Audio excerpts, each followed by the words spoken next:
Hi everyone, my name is Sarah Beth, and I just finished reading Babel by R.F. Kuang. This book was published in 2022 and is about 550 pages long. Don't be alarmed by the length. This is a hardcover version, and if you look right here, it's not really condensed, so it's not a long 550 pages. I've been meaning to read this book for years. I've been hearing about it. It's gotten a lot of critical acclaim. I know that R.F. Kuang also recently wrote another book, Yellowface, which has also received a lot of critical acclaim. And I think that to a degree, she does deserve all of this talk. I'm happy that I finally got to read this book. I think that her prose is rich. I think her world building is really well done. I love that there's references at the bottom of the page to actual historical events and made up historical events. I love that you can kind of get a glimpse into this world and really understand its interworkings. It's also the magical system.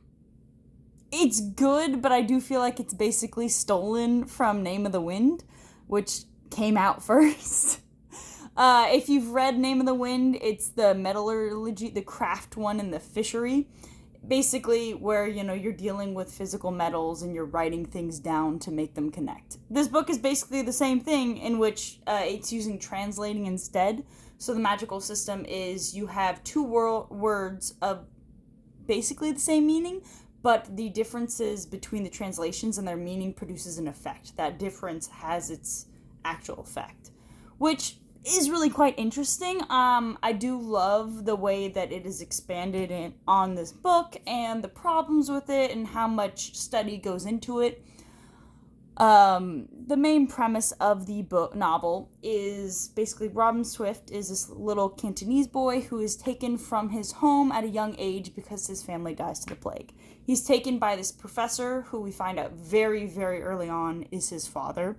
But he doesn't want to own him as a son, probably because he's foreign-born and he has a family already. So he's basically his ward, and he learns languages so that he can help British with their, colonial conquests. So, England is evil. He has to live there. He's going to Oxford College to basically learn these skills to do metalworking in the Babel, which is where they do translations. If you were as confused as me and always thought that Babel was about the biblical story, I was as well. But no, it takes place in the 1830s, so it's definitely more modern day if you're making a comparison to the other Babel. I do enjoy the amount of... I love just the fact that you're going through the school system. I think everybody likes school stories at this time. I even talk about Name of the Wind. Honestly, a lot of fantasy novels have this kind of system in play. And I think this is well done in the way it does that. But, yeah, I have a big problem with the plot holes, because if I'm noticing them, they're pretty big. I also think that maybe she's trying to make the characters interesting by being conflicting with their statements and thoughts, but it's done in such a way that I don't think it makes sense, and I'm noticing it. So once again, bit of a problem, because I let a lot of things go. And I definitely notice that a character will say something a sentence before, and then the next sentence, all of a sudden they're like, no, I would never say that. And I'm like, wait, how can you change ideas within a sentence? Obviously, that's a little bit extreme. Maybe it will be within a paragraph, but it was enough for me to notice, and it happened enough times. It also happens in the Poppy Wars series a lot more than Babel. Babel, I think that she drew back a little bit and there's less plot holes, because I was noticing it less in this book.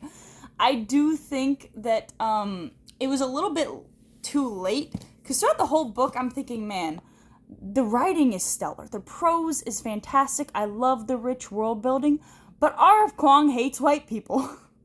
I'm like, there are people that did suffer in England during this time period. Like, the peasants were starving and dying of war. They were not doing good. And she's like, no, all white people are evil. And I will even pull out a quote. I underlined it because I thought, wow, she really does hate me. She wrote, all those white people have small hearts who can only feel for themselves. Of course, this is a quote within the book for Mary Prince, The History of Mary Prince, but I'm most of the way through that book when that quote comes, And I have finished the book. I just want to make sure I had it bookmarked. And I was thinking to myself, man, why did I buy this book if all the white people in this book are evil?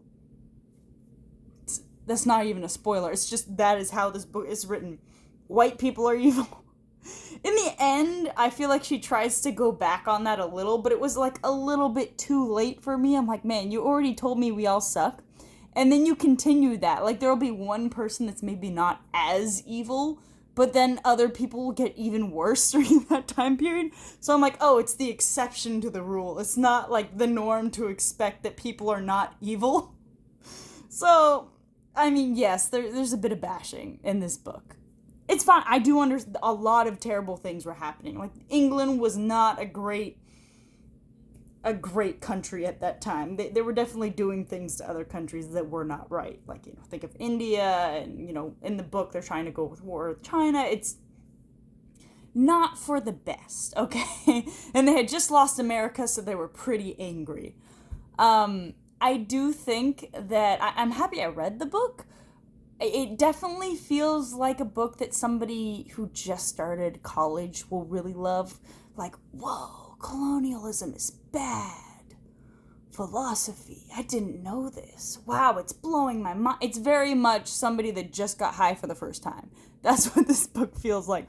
Also, it's very apparent that R.F. Kuang does not understand opium at all. There's a point in which our main character, Robin Swift, does opium. And he's just like, he goes into a den once, he takes 2 puffs, and then he gets sweaty. He's like, oh no, this is terrible. I'm like, all that happened was you got sweaty and you saw people high. I don't understand. Does not compute. What? I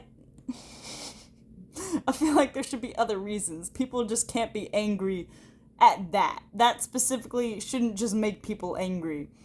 And also, I have to say this, because they had so much hate for white people. When they lived the life of luxury, Robin Swift is basically living in Oxford. He's having everything paid for. He doesn't even know how to do laundry. He's never had to cook in his life. Just has maids.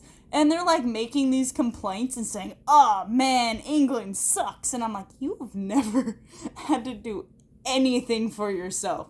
Your whole job is going to college. Mind you, I'm like, man, I went to college, and I worked part-time, and I did this, and I did that. I'm like, I had so many things, and he's eating out every night at pubs. He's like, I have money just given to me, and my scholarship is paid for. And I'm going, I'm sorry, I just can't relate to why he's having a problem when so many people live a lot worse than him, and yet he hates everyone who maybe have worse life than him. I had some qualms while reading this book. And the thing is, it's so well done. It's hard to complain about this book, because the prose is great and the world building is great. But the characters are just, there's some holes there. To me, I swear there were holes.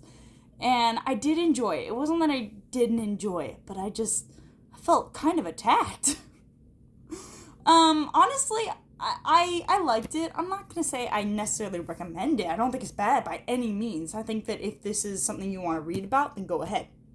But if you want to read about basically the fantasy system in a different book, maybe read the Name of the Wind series, because that's also a really great fantasy series. It's not finished yet, but very well done, and definitely enjoyable. This book, enjoyable. Nothing against that, but be prepared to be attacked if you read it. Anyway, I hope you enjoyed my review, and have a good one.